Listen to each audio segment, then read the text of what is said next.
Since I'm always wondering what you do when there just isn't enough time in the day, I'm making this video in the hopes that at some point I'll take my own advice as of every single other video on this channel. Sometimes it's hard to find time to prioritize the things that are most important to us. And it's not like we don't want to do it. Like, we want to fucking do it, but sometimes it just feels like there's not enough time in the day to do so. And while I figured this out, I thought you guys might be curious to know what sort of strategies I came across upon my search. Turns out, one way to find more time is to just be bored, which is tough because I am one of the most impatient people on this earth. Instead of taking time to stop and smell the roses, I'll take like 10 at once and try to smell them all at the same time. On top of that, especially in this day and age of information, it's just so easy to fill up the time slots that we may have with anything that stimulates your brain. And maybe dive in a little bit too deep in trying to be productive. Take the busiest week you've ever had in your entire life. Even at that peak, I can guarantee you there existed some free slot of time. There's no way you're doing that thing for 24 hours a day. If you are, then please, for the love of God, take a break. There's always some sort of space available. It's just that this space is hard to find because sometimes it truly does feel like we are busy for that 24 hours, even when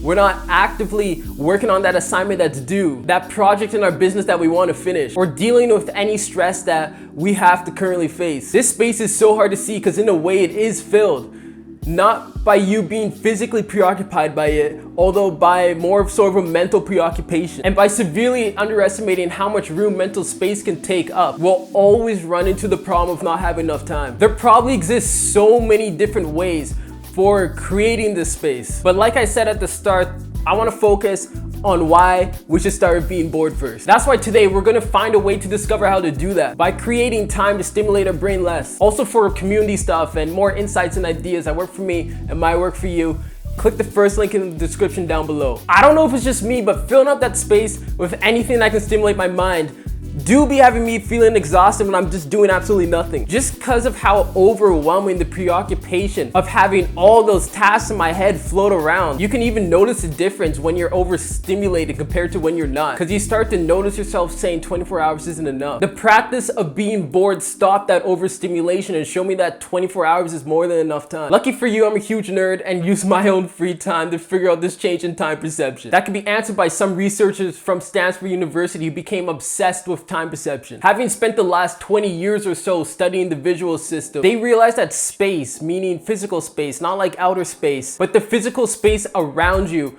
and your time perception are absolutely linked. And when our focus is very narrowed, our time starts to feel thin sliced. It's not that time is going more fast or more slow, it's that you're perceiving more events per unit of time. Whether that's having your thoughts flow through your mind by being engaged in an activity, whether it's gonna be like sports, scrolling on your phone, a video game, whatever. The more things that can capture your attention at once will make it feel like as if a metronome is slightly going faster and faster. On the other end of that, in a state of boredom, our gaze starts to dilate and you enter what's called a panoramic vision. When we do that, our perception of time tends to broaden and we feel like we have more time because that's what time is. Time is just a feeling. And being able to broaden your perception of time by entering this state is so useful, especially when you're going through stressful times. Being bored is really just giving your mind permission to take a break. Like recently, I got wrecked because the company I work for is dog shit and they keep changing up the algorithm, while at the same time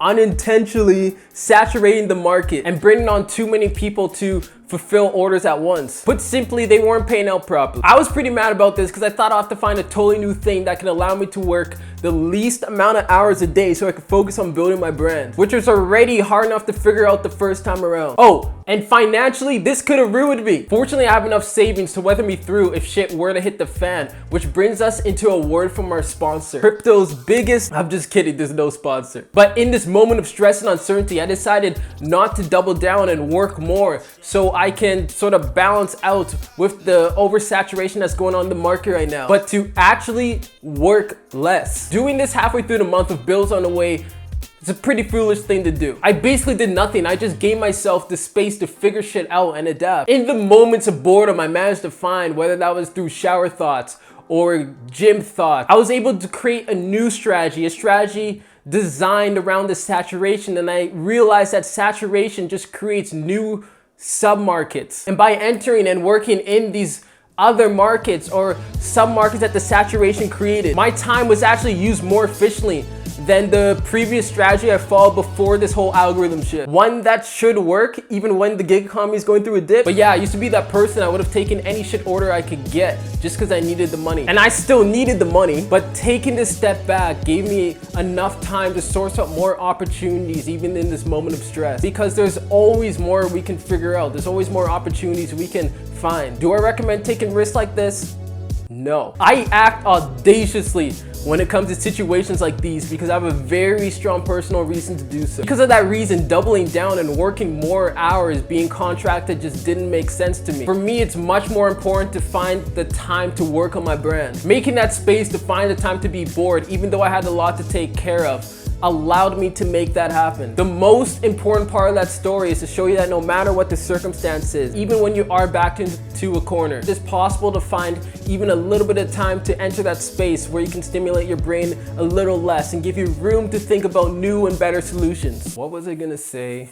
There is something I was gonna say. I totally forgot what I was gonna say. It takes practice to think about a situation and be like, yeah, I feel stressed out, and it's fine to feel like that, but you knew this was part of the deal when it came to existing. Now you're not planning on feeling like this forever, so is there anything you can do to readjust, anything you could do to feel more secure? If there isn't, then I just progressively solve bigger and bigger problems until the situation is better.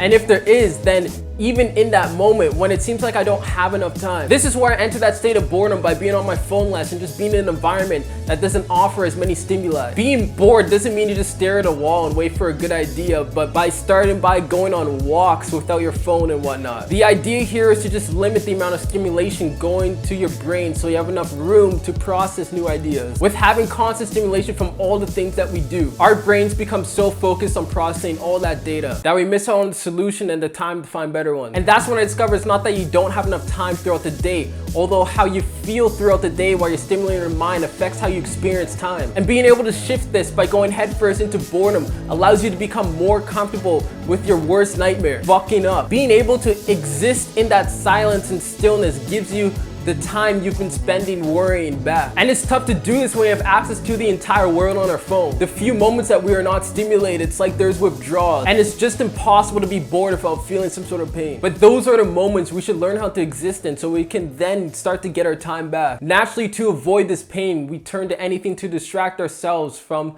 dealing with the things that we have to face. We think that constantly engaging in an activity, even if that activity is going to give us the results that would theoretically get us out of that spot, it's important to take the time to just rest, because without the proper rest, you'll just be decreasing the time and distance you are from solving that problem. As soon as I started to notice that I was constantly distracting myself, it kind of hit me that I don't know how to be bored anymore. And I think it's something I feel like even now I still need to learn a lot more. The few moments in my life that I've managed to sort of just embrace the boredom, I felt different. After the pain of boredom tapers off, when you think about it, you're kind of just left with yourself. And how can I fully accept myself from just looking for ways to distract me from being with myself? I'm learning how to do that. Makes those boring tasks not more fun.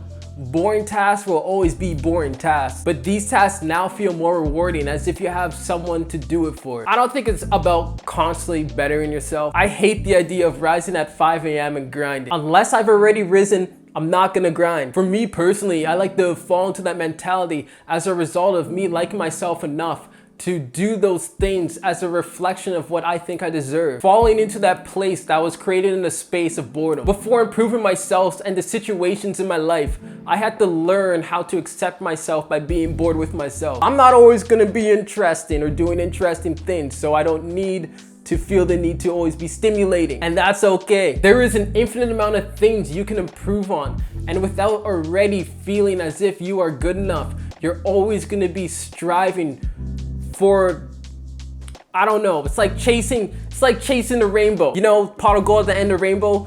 Best analogy I can come up with on the cuff, okay? Basically what I'm trying to say is that we're always gonna want more, whether we do feel good enough or not. LeBron wants to get better at basketball. Tame Impala wants to get better at music. The difference is that they're able to reach those milestones without it coming from a place of a desperate need to escape themselves. Instead, it comes from the desire and the discipline to gift themselves something special, as well as who they're creating for and doing the things that they do for. This is a place far beyond money. And without being able to sit in that space of boredom with myself, how the fuck will I get to know myself enough to figure out what I want. Think about it in the sense of being in a relationship with someone. Sometimes even though you are physically there, like you are with them, stand beside them, your mind is just somewhere else. And the person that you're with most can almost always pick up on that. As you keep this up, this person will start to feel neglected. And the same goes with the relationship of ourselves. We're not able to rest in the present moment. And obviously, since that part can't speak, it substitutes saying what a real person would say in that situation with just pure